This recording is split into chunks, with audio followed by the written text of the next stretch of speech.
All right. As we say back on the reservation, we say Ya'at-o. And that's a little vernacular there that says, hey, I'm home. But really, the way we say it is Ya'at-eh. And that's on the reservation. And when you're Navajo off the reservation, you say Ya'at-eh. So there's all these different ways of saying hello. Hello, everybody. Thank you all for being with us this evening. A very good evening. And we'd like to always, always, always acknowledge our traditional caretakers and ancestors of these lands. We always want to acknowledge the Pueblos all around us. We are on their land, and we want to acknowledge the ancestors from your lands. We want to acknowledge the caretakers from your lands because we want these lands to stay here for our future generations. As always, Indigenous Ways is dedicated to bridging cultural exchange with people globally.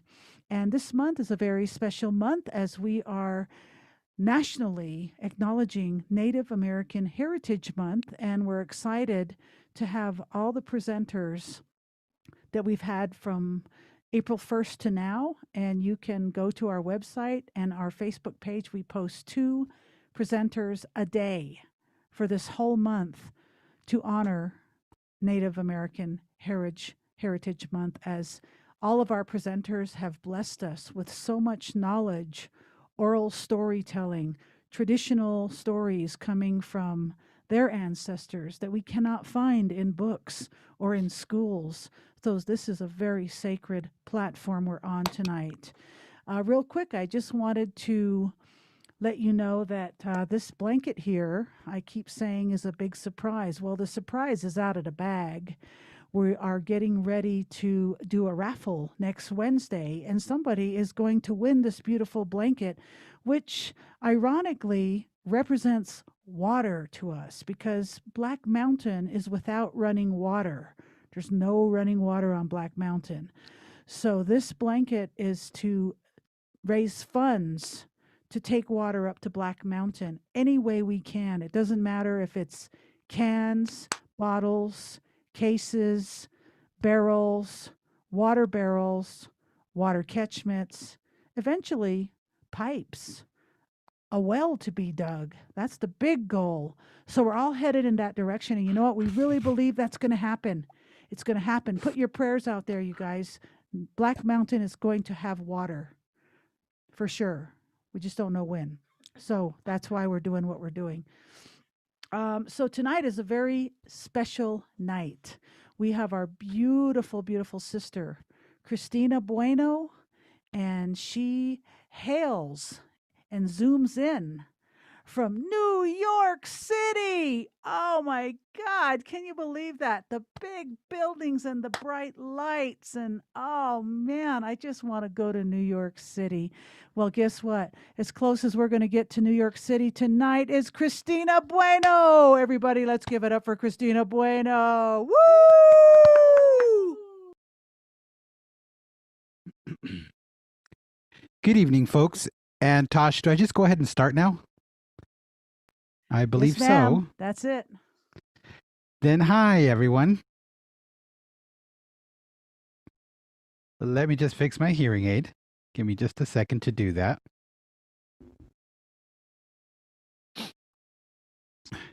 Everyone, good evening. Good to see you all here. Let me ask how you're all doing. I know I can't see your faces. I do apologize for that. But I do want to thank Tosh and Elena for inviting me to be here tonight with all of you, and for me to be able to share my experiences in being involved with resilience, rising and resilience here in New York City. My name is Christina Bueno, and this is my sign name, C and a B. That's my sign name here. So any deaf individuals that are here watching tonight can see me and they'll know my sign name. And likewise, people who can hear know that my name is Christina. And like mentioned, I am here right in the middle of New York City. I'm in an area known as Spanish Harlem.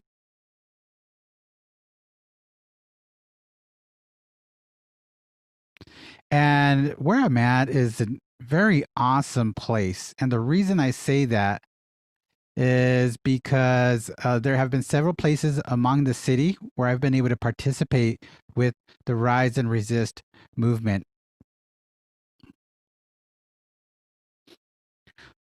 Now, throughout the city, when Trump's term started, it became more and more popular right after he became president because people were afraid with what type of repercussions his administration would bring. And so we realized that we'd have to put up a fight for human rights.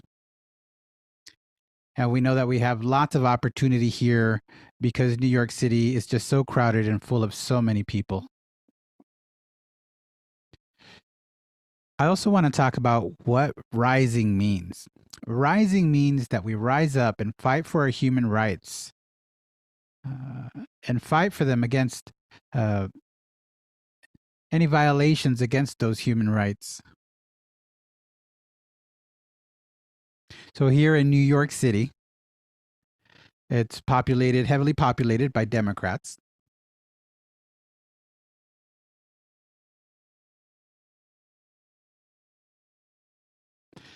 And also, I'd like to quote RGB and her beliefs in anti-abortion and how by having those abortion rights uh, possibly hindered by the government, then that would mean that our bodies would be under control by the government, which is not something that any of us wants. We want to have our autonomy and not be made to feel like less of a human being. And so that's what's guided us is the women's uprising and speaking up for our human rights and dictating that we make decisions on what's good for our own selves.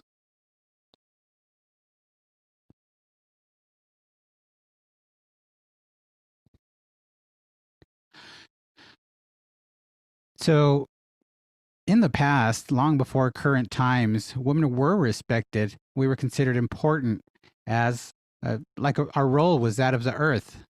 We would give birth just like Mother Earth does. And Mother Earth is respected uh, for all humans to walk on her womb. We all walk on our Mother Earth, and Mother Earth sustains our lives and gives us lives. And in the past, we had that honor and we had that respect as women.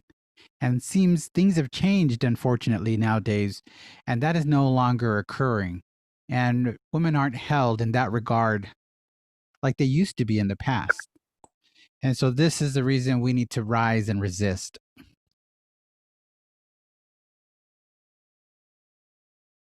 And I'd like to say that life is beautiful, just like a rose. But we do have to remember that as beautiful as roses are, they also have thorns.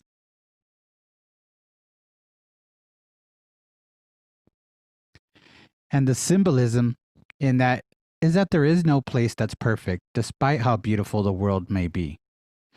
So we rise and resist against the thorns of life. And those thorns are examples of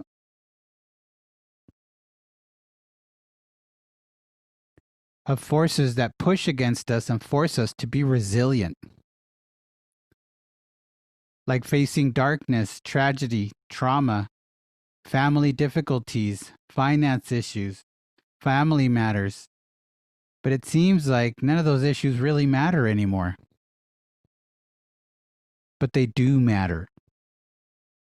And we are fighting and we are being resilient as we rise.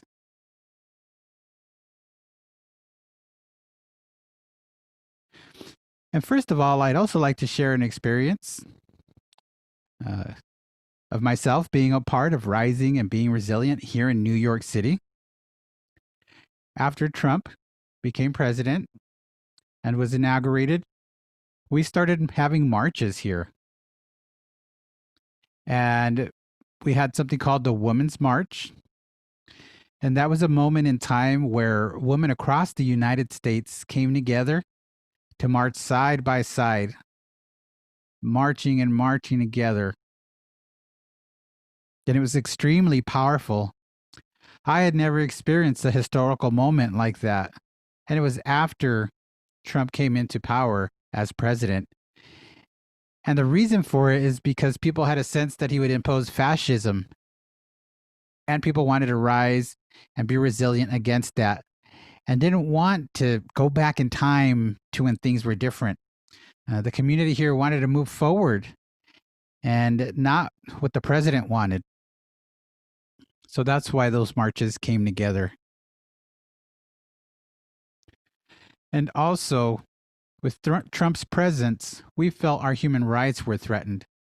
And so that's why we rose with such a resilience to fight and defend our human rights.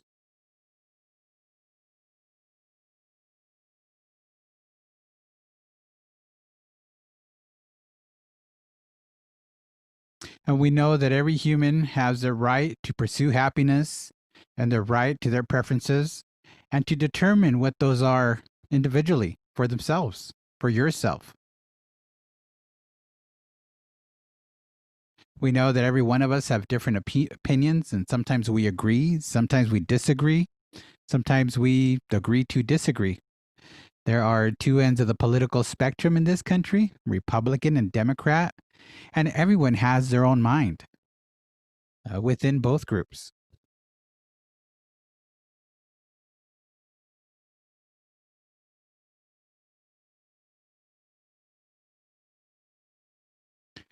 So after we rose and showed our resilience, I noticed that Republicans became fearful, and I saw that they were reacting out of fear.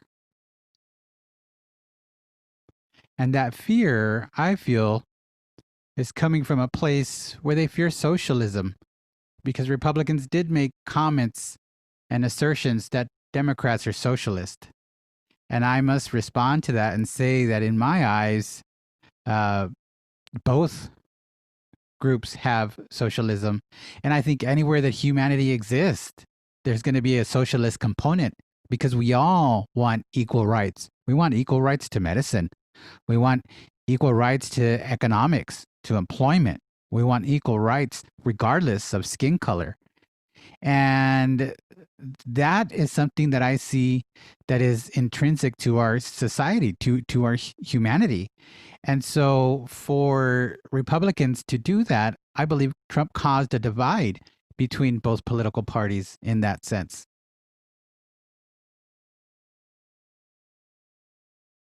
So the months went by and we protested throughout the country, not just here in New York.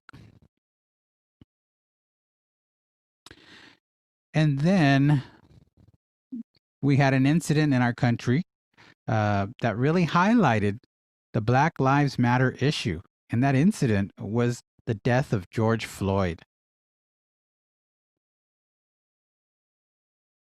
And it demonstrated that in times past, where there were no video and people made complaints against police officers and weren't believed, can now be contrasted against people that do have cell phones, because we have that technology now.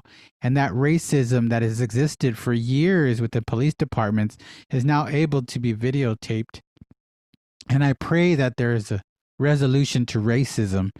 But it's doubtful, because we know that is a human condition that might remain and persist.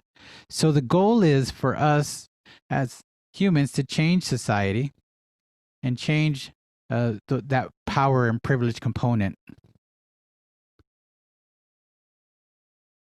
Historically, police departments originated as white departments and had power and authority over others. So when it came to color of skin, then the police had the power to be able to incarcerate folks. And historically, that's how the police department has functioned. It has oppressed the black community and the community of color, which includes people who are brown, Native American folks as well. Because we don't look like the mainstream. Because of our dark skin, we stand out and look different.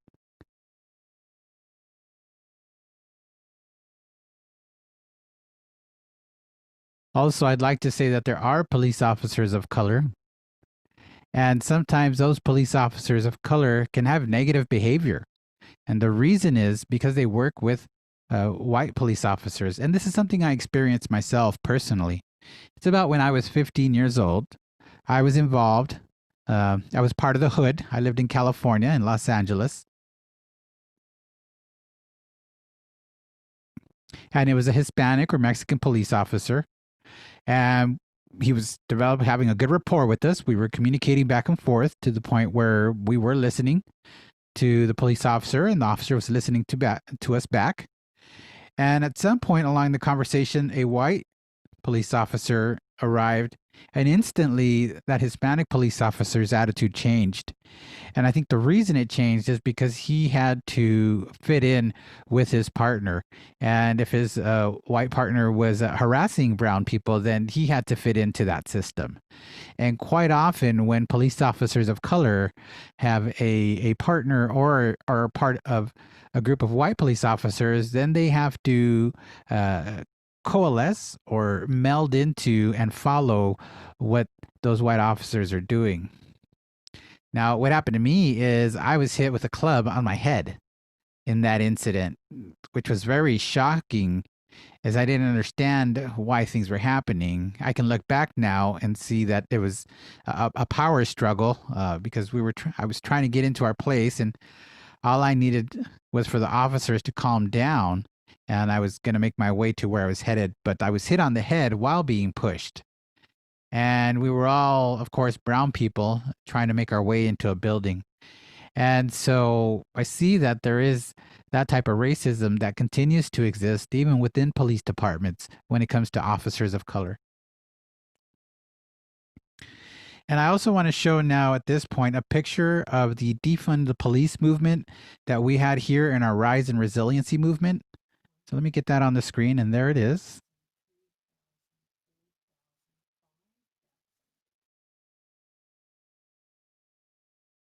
Thank you. So with the defund the police, what that means, it doesn't mean that we're going to remove all financing and all monies from the police department and that there's going to be no funding. That's not what that means. What that does mean is that the budgeting for the police department is grossly overdone to where it leaves out any finances for youth activities. It leaves out any funding for healthcare. It leaves out funding for mental health aspects in the community. And so those areas are emptied so that those budgets can head to the police department. But we see that police behavior historically and in the recent past is out of line and disproportionate with the services that the community needs. So, yes, the police department does need to be funded, but the budgeting is not at the amount that it's supposed to be because there's these other areas that I was just mentioned that are being neglected, and crime is still continuing to be out of hand, and there are gaps in these other areas in the community. So if we can fill those gaps in the community with funding, with programs, then that would balance out the health of the community, that would balance out the health of the neighborhood, and that would balance out society in general. And so what I'd like to talk about next now is BLM, Black Lives Matter. And I'd like to do a screen share.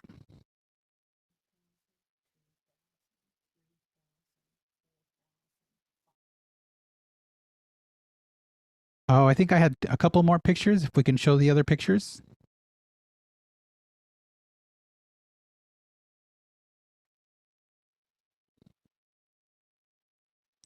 Yep, and show the other one, please, if you can as well. There's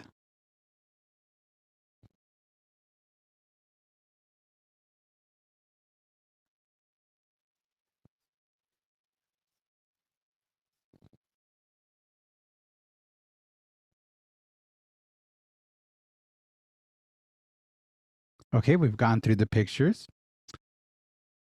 So what you saw in the pictures was the BLM protest that I was involved with, and I wish I could show you all the pictures that I took, but I can only show just a couple because of time.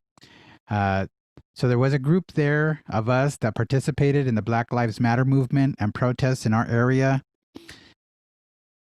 And we had Deaf Lives Matters there as well, because they do.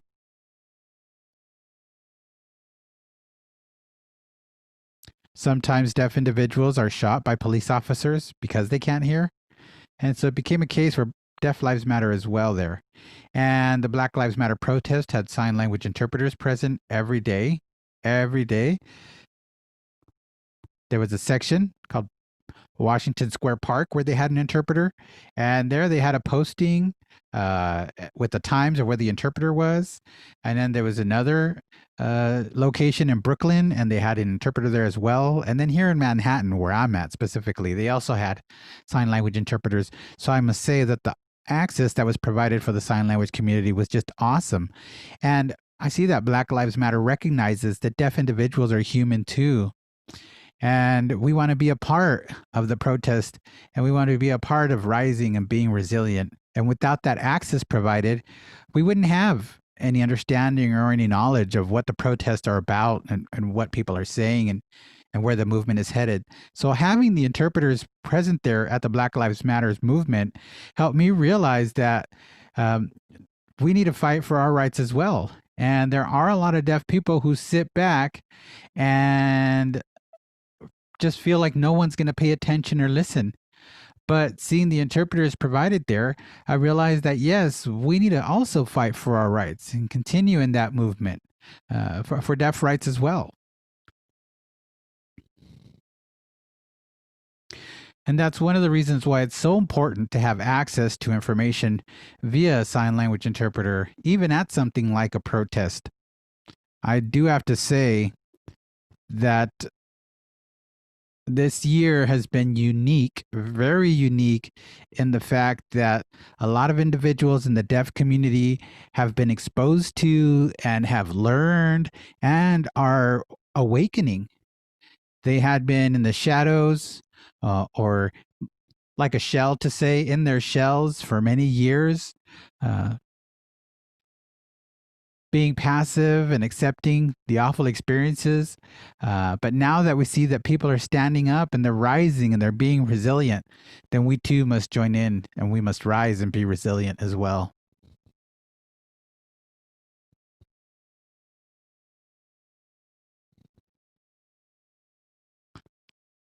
Now, what's most important for the deaf community and the Black Lives Matter community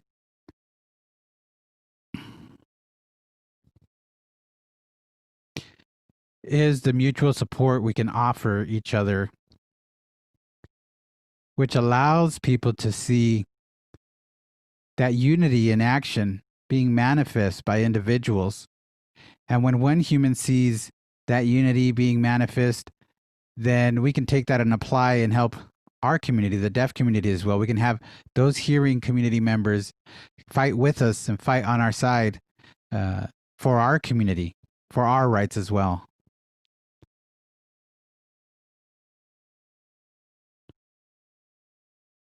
And I really think that those protests had a huge impact on our communities here. And perhaps if it wasn't for Trump becoming president, we might have a longer road to travel, much more information to navigate, much more to learn. But after Trump became the president, we saw a lot of people standing up against oppression. For example, Trump reversed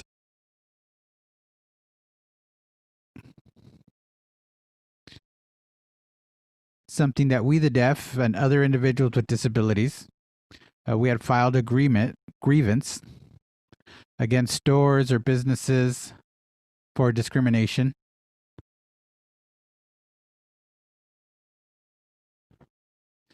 Now, when a grievance is filed, those businesses are supposed to respond within 90 days to that grievance. And Trump changed that, and he reversed that mandate and made it a 6-month response. So he took it from a 90-day response to a 180-day response. So a business now has a right to hold on to an ADA complaint for half a year, which means that we have to put up with that treatment for half a year. We're human beings. We have feelings. Can you imagine the emotions we'll experience at injustice for 6 months at a time? And so there's that added oppression from the president again, just not caring about how that decision would impact individuals and their feelings. And I think that that was one of the things that woke the deaf community up because it was happening right before our eyes, which allowed us to stand up and say no against that. And so to this day, much more people, deaf individuals included, have participated in the elections and in the voting process. I know that many more deaf people voted this year because of the horrendous actions they saw that President Trump was taking. And a lot of individuals didn't like those actions. And despite that, I must say there are a lot of deaf individuals who are also Republican. That is the case. But it was a great reminder for us to continue to vote and to hold on to those voting rights dearly. And now, let me just see where I am along my presentation. I think I was going to share an image or a picture. Actually, I want to talk about an organization here in New York called the Gays Against Guns, GAG. Yeah, I almost said it wrong. Guns, Gays Against Guns. And if we can show the image, please. 1,000, 2,000, 3,000, 4,000, 5,000, Okay, and then if we can show my next image.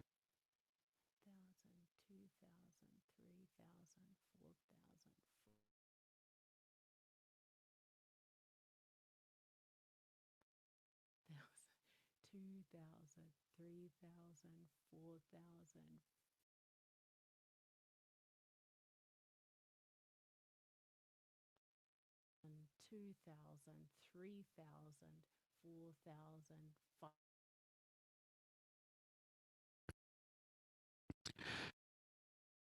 So I hope you saw in those images, it was the Gays Against Guns. I'll just abbreviate as GAG or GAG. Now, the GAG is an organization that came together after a mass shooting. And we saw the deaths of many individuals. So, Gays Against Guns decided to hold an event where everyone dressed in white robes. And we held a placard that represented the individuals that had been killed by mass shooters.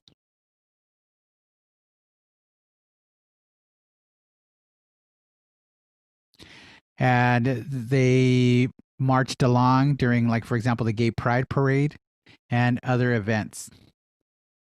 In one of the images, you saw there was a line of people dressed in white, and this was a march during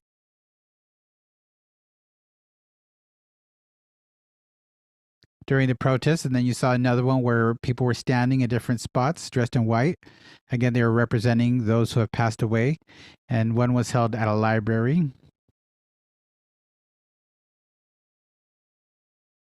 And then there was another protest against UPS because I believe it was 20% that UPS was discounting, or 27%. I don't remember if it was 20 or 27%, but they were offering a discount for deliveries on guns. And so the community got together and said that that was unacceptable because we felt that encouraged people to go ahead and purchase more guns via the mail and have them delivered, which we found very off-putting. And that was where we came together and we fought. And we said, this has to stop. You cannot give a discount to the NRA, specifically the National Rifle Association. And I'll abbreviate that as the NRA. And the NRA are typically Republican and Trump supporters. So we dressed up to fight, to stand up, to resist, and fight against that reduction in delivery fees for gun purchases. Because, of course, there's a high number of AK-47 rifles, which are semi-automatic weapons, which can kill people, many people, rapidly uh, in in a small moment. And so we also asked for harsher universal background checks on gun purchases. And that was something that the community wanted. So I'm not sure if you saw in one of the images, there was a heart on the floor. Elena, is it possible we can show that image one more time? The one with the heart drawn out in red on the floor? Let's see if it can come up.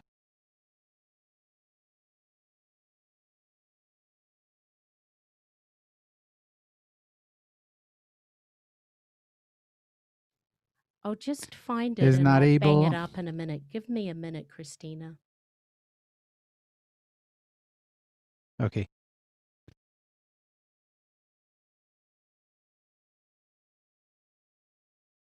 Oh boy.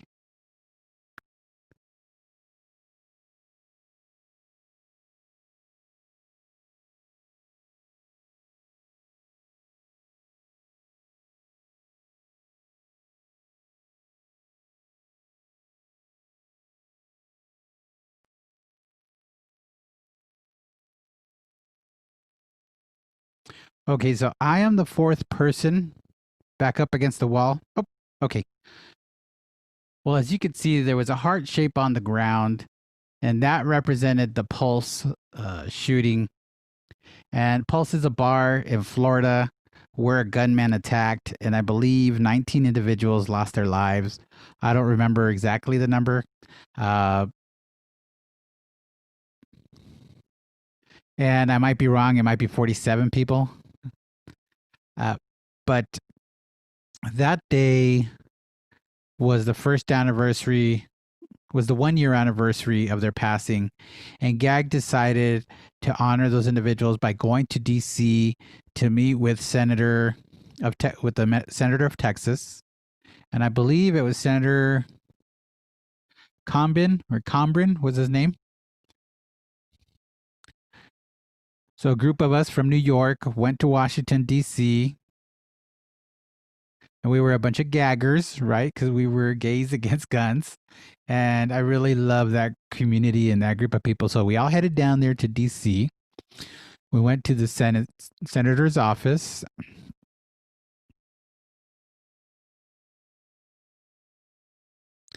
And one of our members showed a giant sized card to the senator. And that card showed how many people lost their lives and we asked how many more people will die beyond these. And the senator seemed flustered. He seemed to look away. He didn't want to read that card that had the individuals and the number of individuals who passed on it.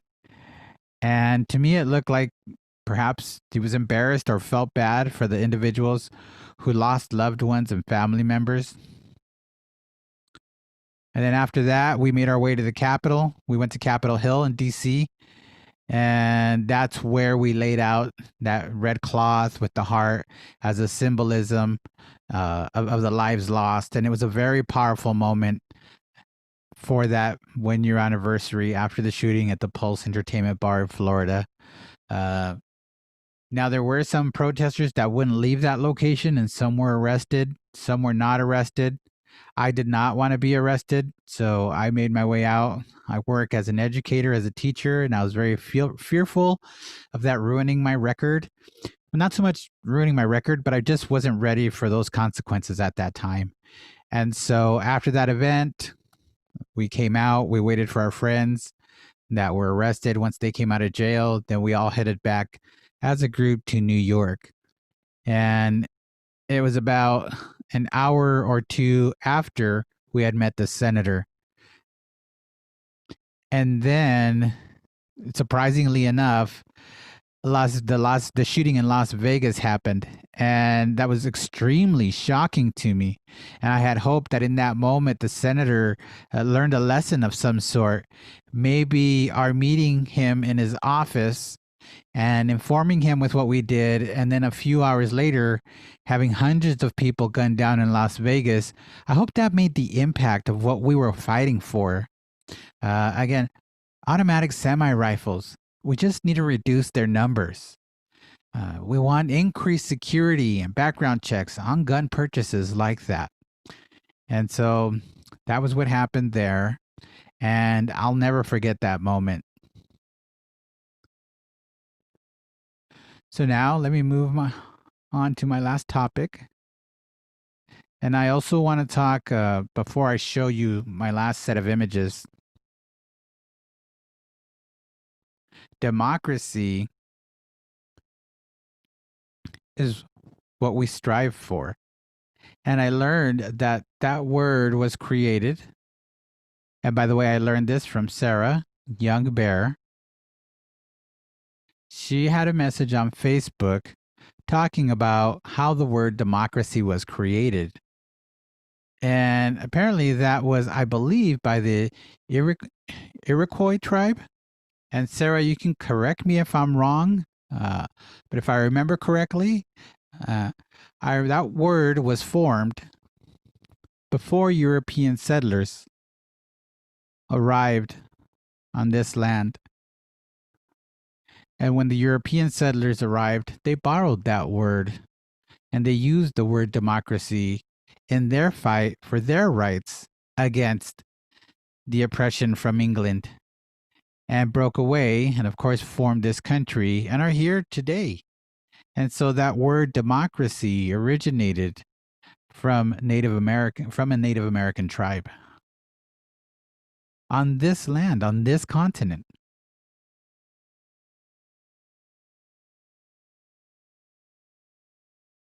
And excuse my pets here, my dogs here. I could just imagine that during colonialism, it just was not fun. And it just wasn't a joke back then. I'm sure it was quite an oppressive time. And if we think things are bad now, you can just imagine back then where people were murdered, houses were set on fire. There was genocide to the Native Americans. Europeans were here trying to colonize the country, and that's the unfortunate history that we have to contend with. I also want to talk a little bit about myself and my duo.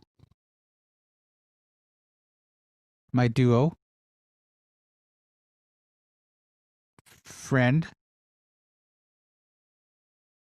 who we were performers together, Francisca, and I do want to talk about us last. I want to share the experiences first and then end on a positive note. So we had met in the past, but we re-met at El Museo del Barrio. And that's a local museum here on Fifth Avenue, right down the street. I can walk out of my house and turn a corner, and I'm there.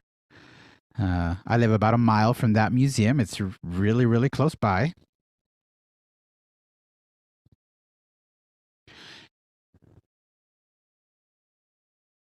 And I learned how to sing along to trilingual songs. And I say trilingual because we were singing in English, ASL, and Spanish. So my friend, Francisca, signed. So she also spoke English, Spanish, and ASL. And I knew some C sign, so the irony of it. But there's a lot between ASL and C signs that'll go unsaid right now. But my friend Francisca helped me practice these songs. One of the songs was Power to the People, written by John Lennon. And in practicing that song, I learned something. Power to the people, I thought to myself. And I remember when I was a kid watching television and protests on TV, and people would pump their fist to John Lennon's music, to his song about power to the people. And so I realized there was my time in life where I can fight for power. I can go out and I can protest and I can rise and I can be resilient to the aim of supporting human rights. And I want to show a little bit about the El Museo del Barrio. I got some pictures to do a screen share of what that museum looks like. There it is. Next one.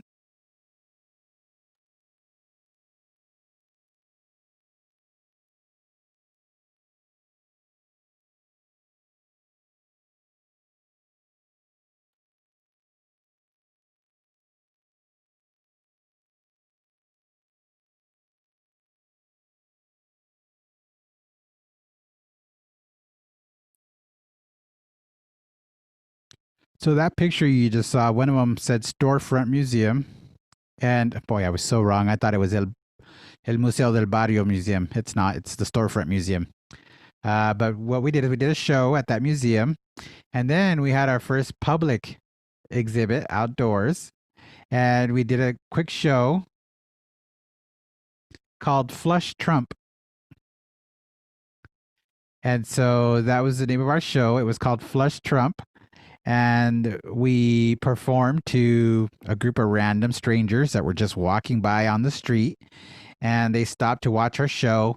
And at the same time we did our outdoor show, we were teaching them signs. We were saying, Flush Trump, Flush Trump. Uh, I'm the best. I'm conceited. I'm this. I'm that. Were some of the lyrics in the show. And before of our start of that show, and this was again right after the museum, Francisca and I realized that we both have a last name that starts with the same letter. Hers was Benitez and mine was Bueno. So we both had B last names and we made a joke of it. We thought, oh, how funny. And so the next time we met Francisca, she said, hey, why don't we start a show called the B&B Show? And she said, I was just thinking about our last name and just realized that we're B&B and we could have the B&B show. And I thought it was hilariously funny and was very willing. And I was like, let's do it. We'll have our own show. We'll have the B&B show.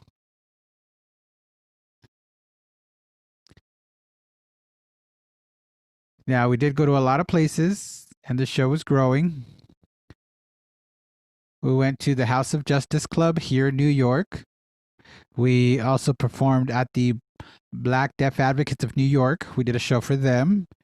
And we did the ASL Slam with Douglas Ridloff.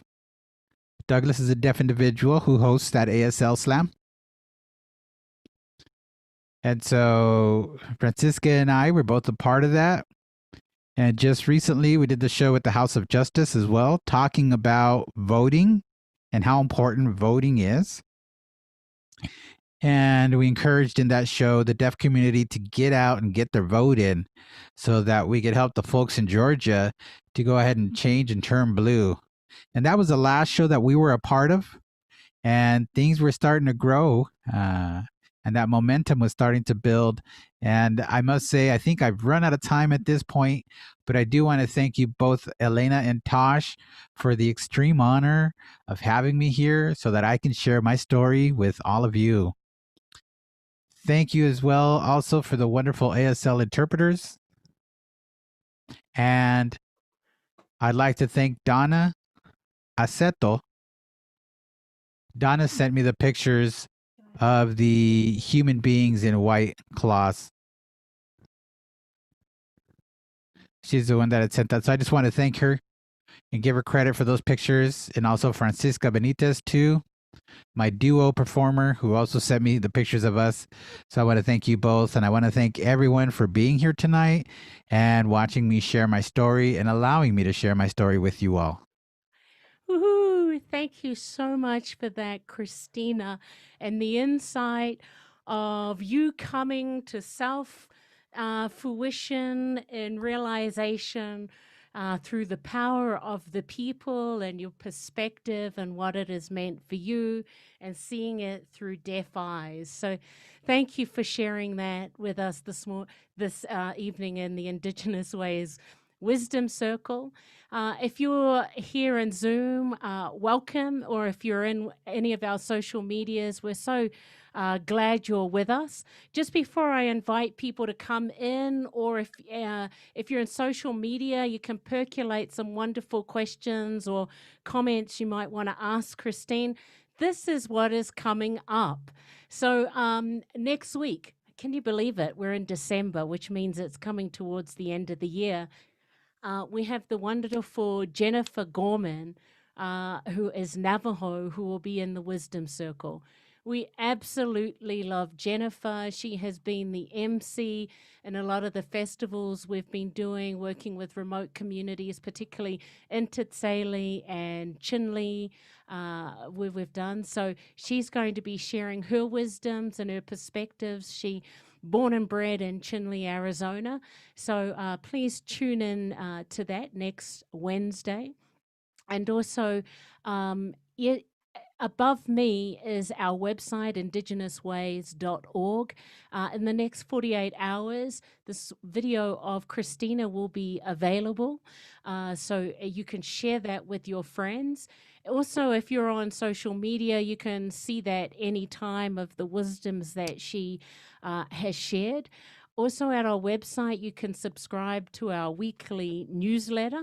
And then below me, flicking across the page, you'll see the umpteenth number of social media pages that we have. Please like any of those pages, particularly our YouTube pages, where you'll see where over 60 presenters and performers are in there, like Christina. This is possible, and I want to give homage to our sponsors who have made this possible, supporting all our presenters and our ASL interpreters, making access available to all. So a huge shout out to the National Endowments of the Arts, Westaff Cares, New Mexico Arts, New Mexico Humanities Council, National Endowments of Humanities. And we also want to give a shout out to our board and also those amazing individual donors who have given to make this possible, of doing the Indigenous Ways virtual events, so we can keep connected during this extraordinary time we're all going through. As explained to you before, Tash, who started the session, was talking about this fabulous quilt, which is behind me. We've got until the end of November, where what will happen next Wednesday, we're going to raffle that. Right now, there have been 35 people who have purchased tickets. That means you've got 1 of 35 chances of winning it. So if you want to be in or support what this is going to, which is getting permanent water solution on Black Mountain, that's what this is about. And the person who made the quilt, she's actually a quilter, Julie Kaufman, she is passionate about water. And her whole thing was the education about Black Mountain, about remote areas, particularly on Turtle Island, that don't have water, that need to have running water. So that's what this is about. And if you can support that, please, we'd love you to. And then thank you to all those that have been able to donate, whether that be supporting our Black Mountain runs that we've been doing, or this wonderful platform that we're in here. We've got PayPal, there's Venmo, there's also on our website at Donate, there's places there you can donate to, and also our wonderful snail mail if you're into that. And then lastly, we know today is Wednesday. We're going, tomorrow is a big day for a lot of people. Happy Harvest Day. It's a day of really giving thanks. Not only that we had the opportunity to open our eyes this morning and what is today going to be, but in this gathering and circle. So if you celebrate giving thanks, wonderful. That's what we have been doing, and our extended thanks to each and every one of you of having these circles, these sacred circles, since the 1st of April, whether that be the wisdom circle that we're in or the concert series. Anyway, we are a nonprofit, and every Tuesday, the first Tuesday after Thanksgiving is Giving Tuesday. We're going to be a part of that. If you want to donate to us, please do. Or in the chat box and all the social media, there's a link there that you can put on your social media page and get all your friends to come and support us. Anyway, I have spoken enough. Now it's that time. If you're in Zoom and you want to come in and have a good chin wag to Christina, or just want to kind of weigh up with some things, we're going to encourage you to turn your cameras on and get yourselves nicely sorted. Richard, it's so wonderful to see you. And as people are coming in, if you're on social media, if you'd like to if you want to put a comment in the chat box and we can share it there, please do.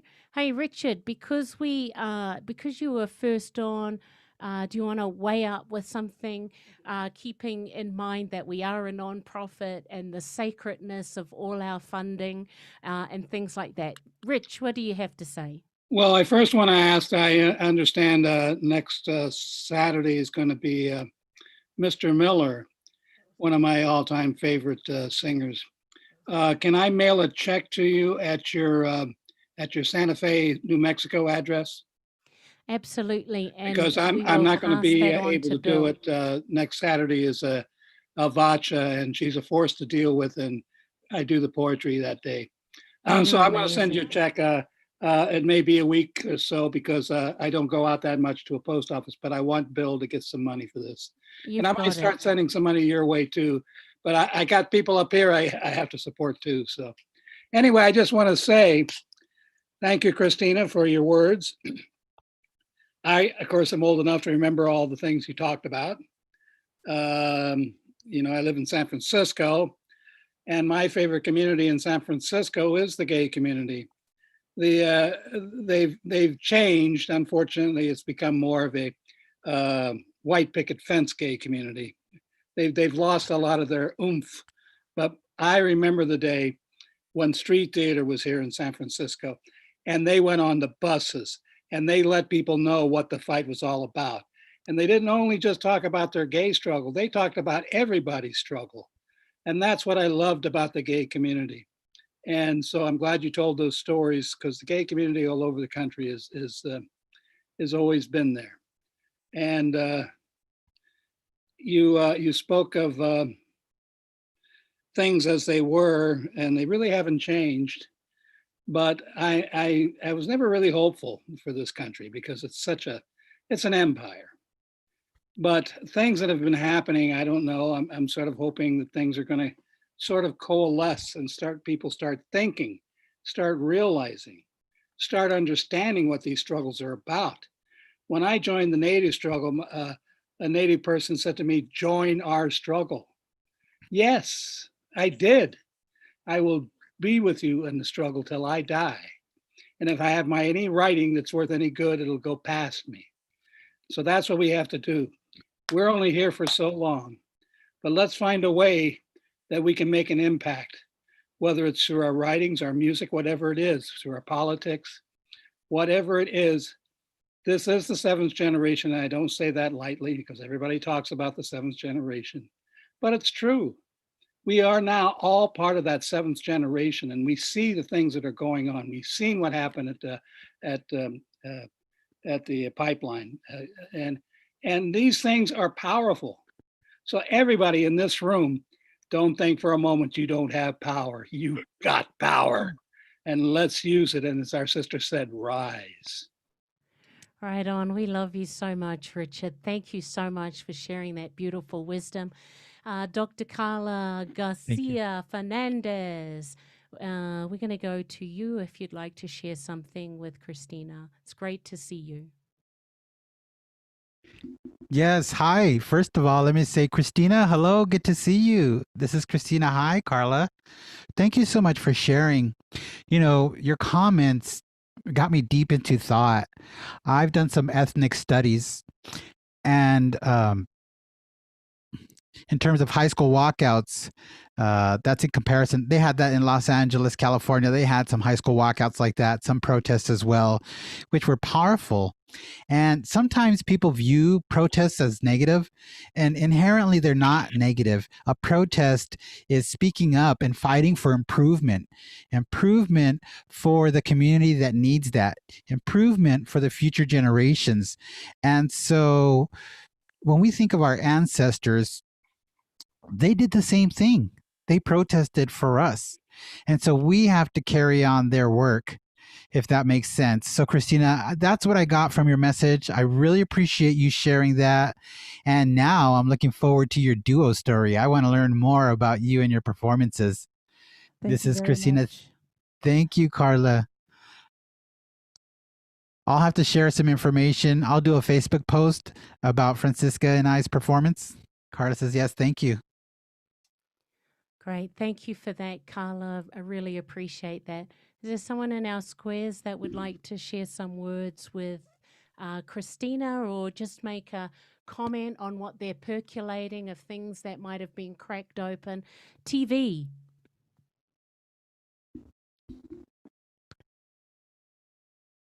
This is Terry. Yes. Christina, I want to extend my gratitude to you. You really poured it out from deep inside. I felt your spirit flutter towards us from the screen with your amazing stories and experiences, the collection of experiences that you have. And it's like what Carla said, what Dr. Fernandez said. We all have our ancestors, and we need to take inspiration from their work and their activities. Christina, thank you for your awesome presentation. I was very impressed with what you stated tonight, and I'm happy to have been here with you tonight. You're very passionate. Thank you. Thank you, TV. It's Thank you. beautiful to see you. Anyone else would like to share some wonderful words with the beautiful Christina? While people are thinking, I'm just going to go to social media. Christina Frank BZ or Z, I've forgotten how you say that last letter of the alphabet. Frank says in capital letters, BB. So I guess that's a inside thing with you two. And he's also got icons. He just posted now, Christina. That's my duo performance, BB, the BB show. That's Yes. great. Hi, Frank. Frank also says, Christina, you are an inspiration. Lorna Barreras just says, hey, November's almost over. It is unbelievable that this valuable platform, which was started 6 months ago, blessings to everyone. Homer Hubble says, Nijonie, and translated from Navajo, is beautiful. Beautiful, beautiful, beautiful. Anyone in the squares would like to say anything? There's Oleta who's just come through. Oleta, would you like to? It's beautiful to see you. Do you want to share anything while you're here? I'd like to say and send my love. I love you all. Christina says, me too. Love you too, Arlita. Thank you. And Arlita here is Christina Bueno. Good evening. Thank you. Christina says, thank you. And this is Arleta. I was very fascinated by your presentation and by what you shared with us. Wow. Thank you. Thank you. Good to see you. And Christina says, I'm very glad to see you here, Arlita. Yeah, I miss you. I miss you all, says Arlita. I miss you all. Wonderful. This is Tasha's voice.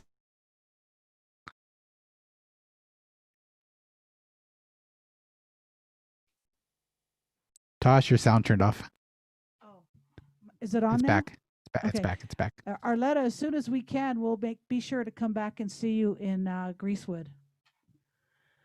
Okay, so is there anyone else in our Zoom who would like to share? Now is the opportunity. Otherwise, we're going to go into the Arlita says next I'm at home. portion. Uh, saying I'm staying home. a- Yeah, Arlita any says I'm here at home. perfect. It's great to see you. All right. Well, it's really that time of the evening where we get to wind up.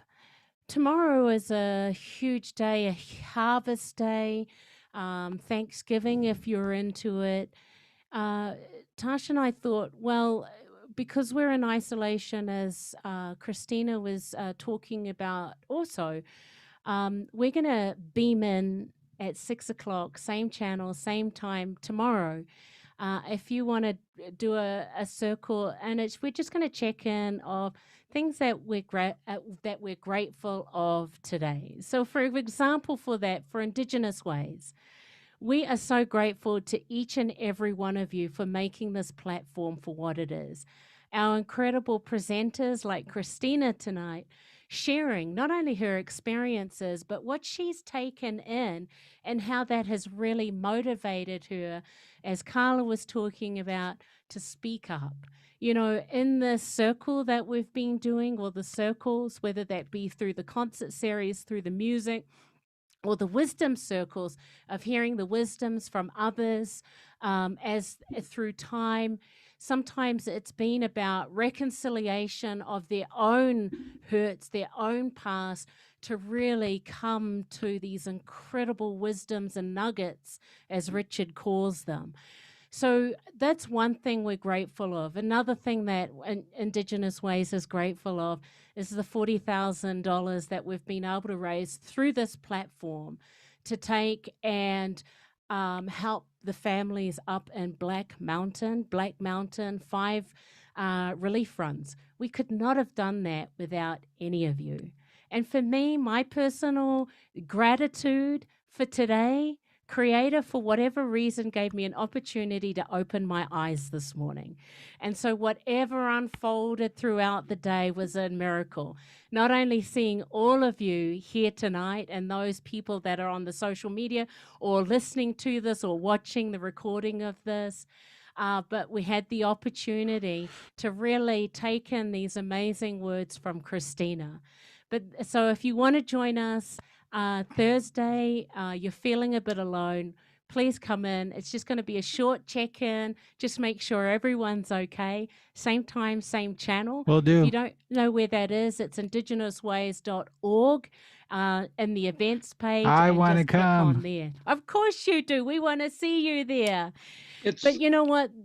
Before we close out, I want to give a huge big thank you to, usually we have 2 interpreters, but tonight we've had 1. So please give it up for Crescesiando Garcia for making access available for all.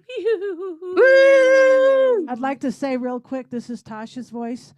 Our other interpreter had an emergency, so Chris did the whole show. So we love you, Chris, man. You rock, brother. He's been working all day. So let's give Chris a break, everybody. We love you. We'll see you tomorrow. And just tomorrow is it the same letters Same to get in? channel. Same address. We Same want to channel, hear okay. your gratitude list there, Thank Richard. you, So I'll be Sister there. Terry. tune in. Thank I'll you. be there. It's the only Yes, thing we'll I see got you there, planned. please. Love So you guys. just before we go, so thank you, Chris. Love. All those people that have come in, thank you to each and every one of you for your sacred time. But most importantly for tonight, let's give it up for Christina Bueno.